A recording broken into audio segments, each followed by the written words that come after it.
Welcome back. Thank you for staying with us. Young Calypsonian Oshun says whether households have one or two parents, it in no way gives an indication if an individual will choose a life of crime.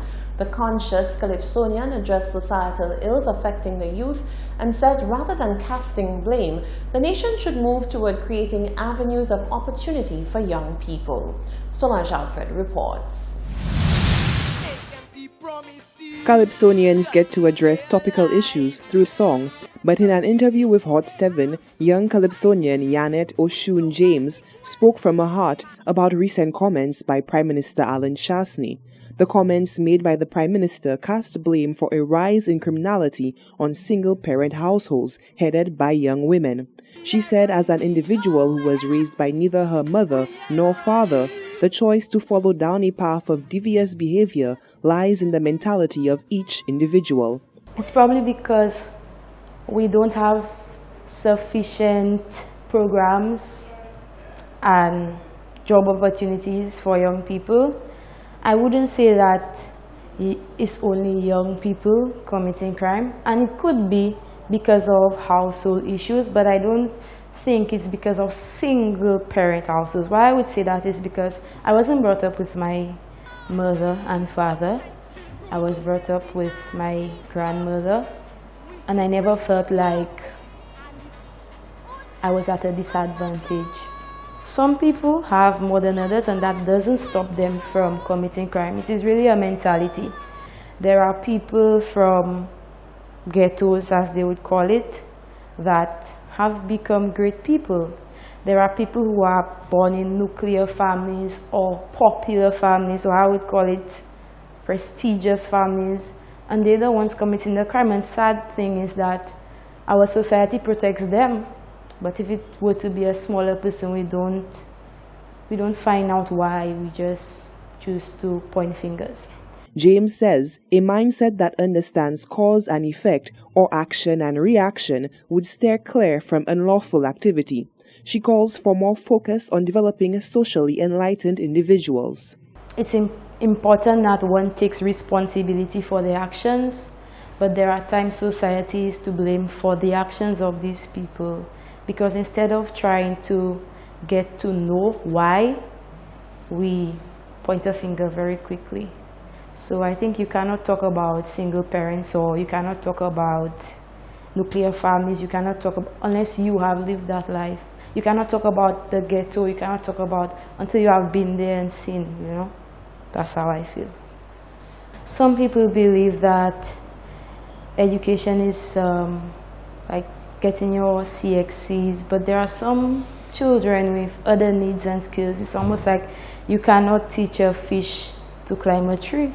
That would be the doing of a monkey. So maybe the government and the powers and the councils, they probably should consider programs that enable youth to develop skills. She also drew attention to lack of employment opportunities, particularly for youth who are not academically inclined.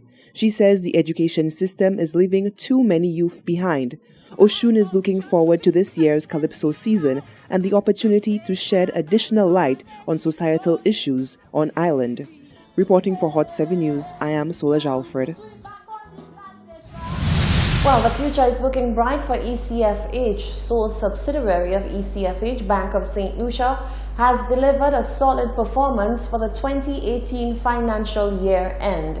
The largest indigenous financial institution on island has successfully sustained its high profit margins from its June 30th first financial report published last year.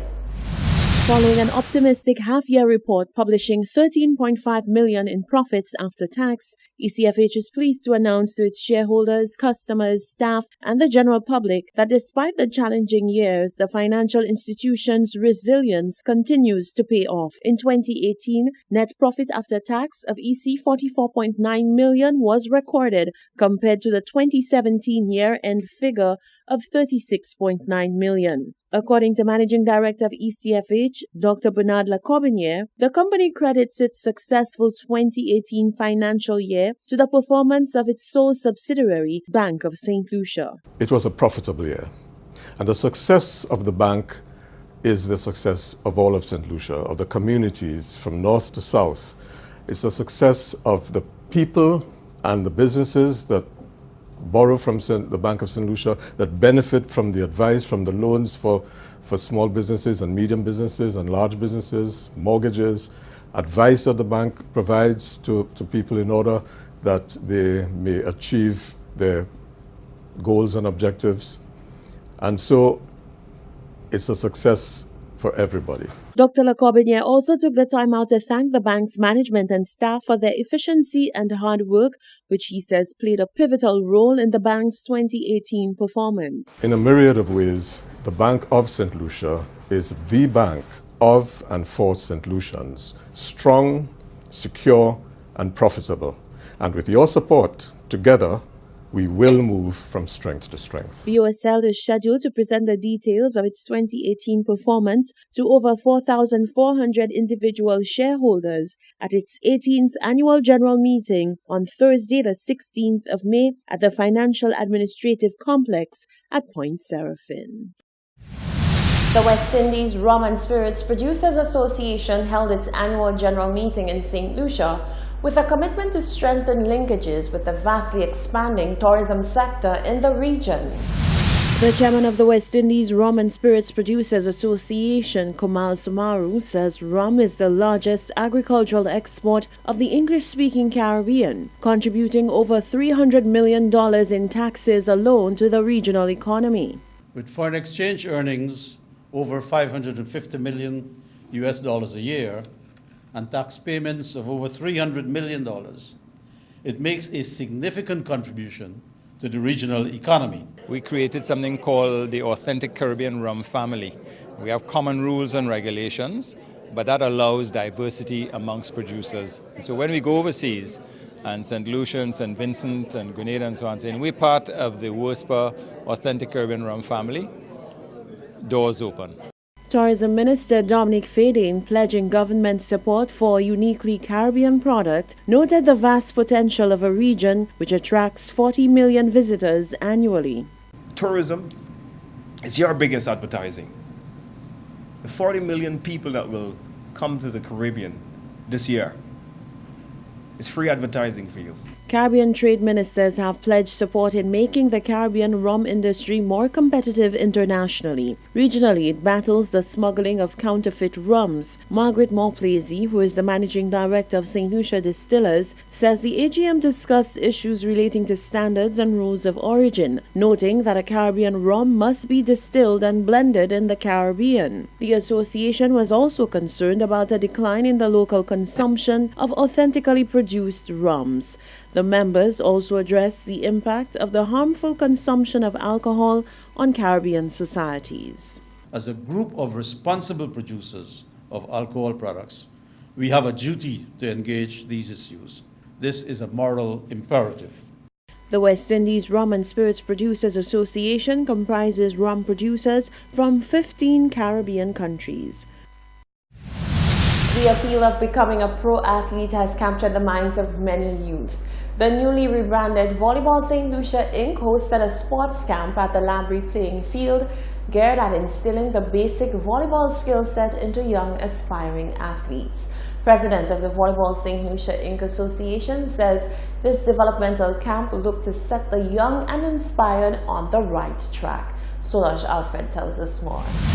Perseverance, teamwork, and sportsmanship are all benefits that come from putting hours into training for a sporting discipline. One sport, particularly volleyball, is looking to instill from a very young age these key attributes into developing youth. President of the recently rebranded body governing volleyball on island, Volleyball St. Lucia Inc., Shane Felicier, says the foundation has now been set for future development of the young participating athletes.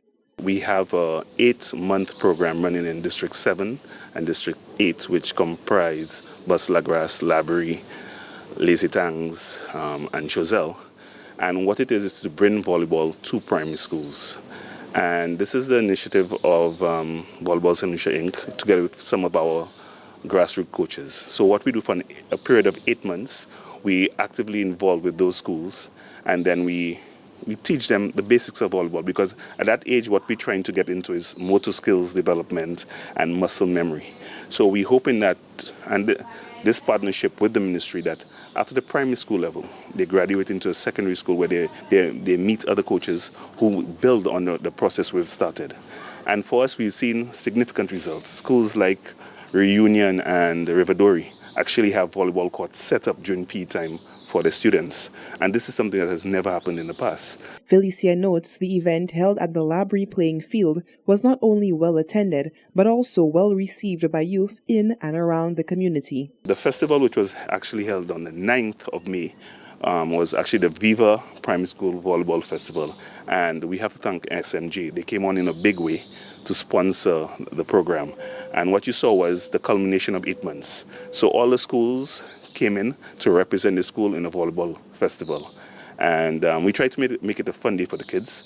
So apart from just playing volleyball, there were bouncy castles and trampolines. And what we're telling them is that it's not just hard work and training, but you get a day to enjoy the spoils of what you put in.